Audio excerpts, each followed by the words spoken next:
Hana, dua, sip.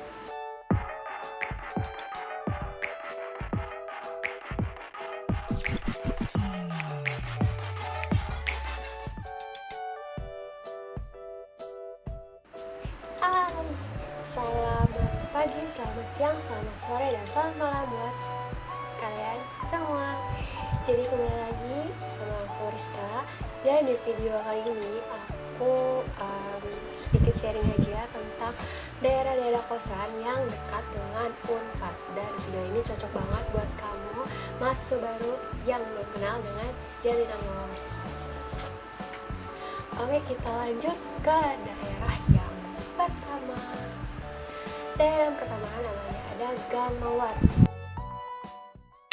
Dan daerah kosan ini paling dekat dengan Unpad karena kalian gak usah nyebrang, gak usah naik angkot, gak usah naik kendaraan pribadi untuk ke kampus. Kalian bisa jalan kaki sekitar kurang lebih 5 menit dari kosan kalian ke gerbang Unpad. Ini namanya gerbang lama Unpad. Kita lanjut ke daerah yang kedua, ada namanya Belakang Pabukon. Nah, jadi Balai Pabukon ini letaknya emang di luar Unpad, tapi di seberang gerbang lama Unpad. Nah, kalau misalkan kalian datangnya dari arah Bandung, Balai Pabukon ini letaknya ada di sebelah kanan jalan. Nah, di belakang Balai Pabukon ini juga lumayan dekat dengan Unpad karena tinggal di belakang. Karena cukup nyebrang sekali aja kalian udah sampai di depan kampus. Selanjutnya ada daerah Cisalada. Nah, daerah Cisalada ini cocok banget buat kamu mahasiswa fisip, mahasiswa FIB, FH, ataupun Vkom, karena Gang Cisalada ini ada jalan pintas menuju fakultas-fakultas yang tadi aku udah sebutkan. Dan jaraknya juga kalau misalkan kalian lewat jalan pintas itu lebih dekat.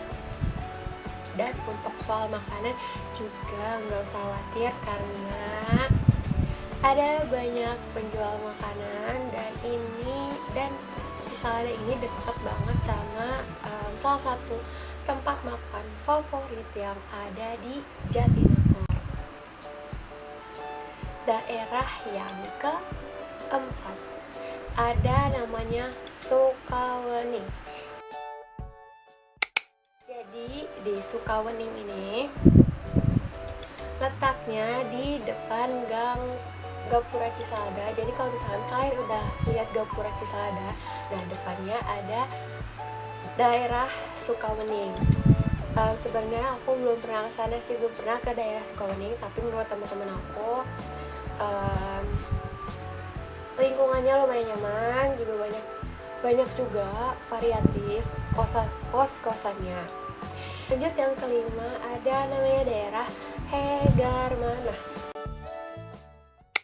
Nah, daerah Hegarmana ini letaknya di depan Gang Mawar. Jadi kalian kalau misalkan dari gerbang lama Unpad, kalian nyebrang sekali untuk ke Hegarmana ini. Dan Gapura Hegarmana ini letaknya ada di samping Puskesmas Jatinangor.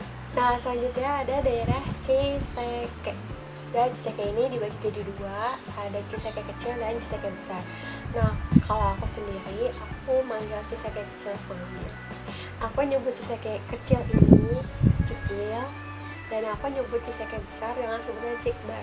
Jadi lebih mudah aja menyebutnya, karena kan kalau misalkan nyebut Ciseke kecil, Ciseke besar itu agak panjangan, jadi enak Cikil dan Cikbar. Oke, lanjut. Jadi kalau misalkan daerah Ciseke kecil ini, kalian dari gerbang lama Unpad ke gerbang kampus ke daerah Ciseke kecil ini, kalian cukup nyebrang sekali aja habis nyebrang sekali kalian langsung ke dalam gang Ciseke kecil. Dan di Ciseke kecil ini juga banyak banget makanan, jadi kalian gak usah khawatir. Dan lingkungannya juga enak. Tapi buat kalian yang bawa kendaraan seperti mobil ataupun bawa kendaraan motor, emang agak susah sih, soalnya emang ini jalannya rada kecil gitu. Lanjut daerah Ciseke Besar. Nah, daerah Ciseke Besar ini agak lumayan besar jalannya, karena mungkin itu efek namanya Ciseke Besar. Jadi Ciseke Besar ini juga salah satu tempat favoritnya anak-anak Unpad untuk ngekos, karena selain ramai juga di sini ada salah satu tempat makan favoritnya mahasiswa Unpad. Sebenarnya nggak cuma mahasiswa Unpad aja sih, tapi dari kampus-kampus lain juga favoritnya di situ. Jadi selain ada namanya Pujasera, ada banyak tempat-tempat makan favorit yang disukai oleh mahasiswa. Jadi buat kalian yang suka banget kulineran, nah tempat ini cocok banget sih karena banyak banget makanannya. Oke, daerah selanjutnya ada namanya daerah Sayang. Beneran ini namanya Sayang, jadi Jalan Sayang. Jadi di Sayang ini juga nggak kalah ramenya sama di Ciseke. Buat kalian yang suka kulineran, tempat ini juga cocok banget. Dan buat kalian juga yang nantinya ke kampus mau bawa mobil atau motor atau sepeda atau yang lainnya, ini cocok banget karena di Jalan Sayang ini itu kayak akses jalan raya gitu.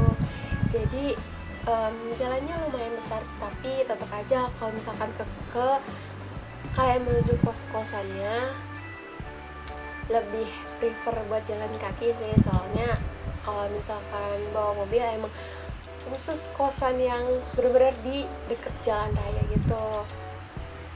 Dan kalau misalkan kalian ngekos di Sayang ini, kalian akan sering ke salah satu mall yang ada di Jatinangor itu, karena deket banget sih antara kos-kosan. Misalkan kalian ngekos di Sayang sama kalau misalkan kalian lagi mau ke mall ini, soalnya emang deket banget, jalan kaki dikit nyampe ke mall itu.